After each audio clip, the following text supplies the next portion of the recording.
मन अति सुंदर में राधिका को शक हो चुका है नकली दिव्यम पर। वो समझ चुकी है कि यह मेरा दिव्यम है ही नहीं, क्योंकि उसको पता है उसका दिव्यम कभी भी उसके ऊपर हाथ नहीं उठा सकता, चाहे जो भी हो जाए। लेकिन नकली दिव्यम ने हाथ छोड़ा है राधिका के ऊपर, और राधिका अब भांडा फोड़ करके रहेगी रागिनी का। जी हाँ दोस्तों, सामने आने वाला है रागिनी का काला सच। 12 मई होगी वो तारीख जब भांडा फोड़ करना शुरू करेगी राधिका। असल में राधिका ने देख लिया है गले पर नकली दिव्यम के एक मार्ग, और वो मास्क का मार्ग है, यानी कि वहीं से मास्क चिपका हुआ है। और राधिका यह जान गई है कि यह दिव्यम उसका दिव्यम है ही नहीं।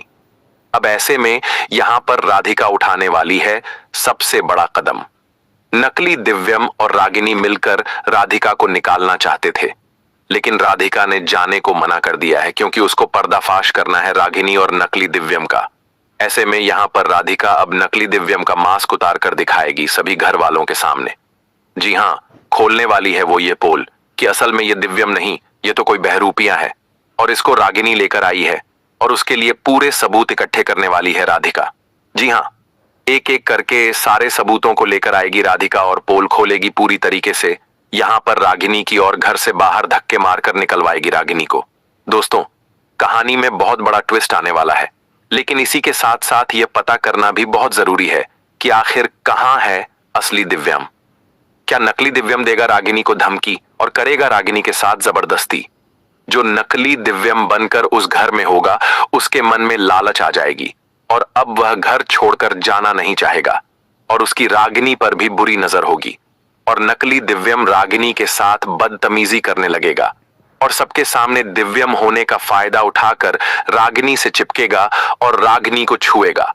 और तब रागिनी को उसकी हरकतें सही नहीं लगेगी, और रागिनी उसके पैसे पैसे देकर उसे घर से जाने को बोलेगी, और वह आदमी घर से जाने को मना कर देगा, और रागिनी को धमकी देगा कि अब मुझे इस घर से नहीं जाना है, और यह घर मुझे पसंद आ गया है, और यहां पर बिना नाटक किए ही इतने सारे पैसे मिल रहे हैं, और खाना का तो पूछो ही मत।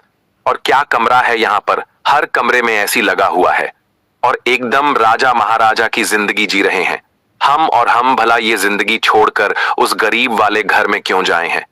वैसे हम तुम्हें अपनी पत्नी मानने के लिए तैयार हैं, और हम घर वालों के सामने तो पति पत्नी रहते ही हैं। यहाँ कमरे में भी रह लेंगे, और नकली दिव्यम रागिनी के साथ जबरदस्ती करने लगेगा, और रागिनी खुद को बचाने के लिए उस आदमी को थप्पड़ मार देगी, और वह गुस्से से बोलेगा, तुम्हारी इतनी हिम्मत कि तुमने मुझे थप्पड़ मारा। और अगर हम अभी जाके दिव्यम की मां सुजाता को बता दें कि तुमने उनके बेटे पर अपना हाथ उठाया, या फिर तुमने उनके बेटे को मार दिया है और उसकी जगह मुझे लाई हो, फिर क्या होगा तुम्हारा? और तब रागिनी उस आदमी के सामने अपने हाथ जोड़ लेगी और माफी मांगेगी और बोलेगी, प्लीज तुम ऐसा मत करो, तुम ये सब क्यों कर रहे हो?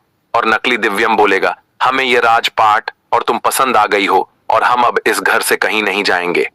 और अगर तुम अपनी भलाई चाहती हो, या फिर तुम जेल नहीं जाना चाहती हो, तो आज रात हमारे सुहागरात की तैयारी करना, वरना कल सुबह तुम जेल में मिलोगी। और नकली दिव्यम की बातें सुन रागिनी अपना सर पीटने लगेगी और बोलेगी, कहां फंस गई मैं, और अब मैं इस आदमी से कैसे बचूं? और रागिनी के साथ जो हो रहा है वह अच्छा हुआ है।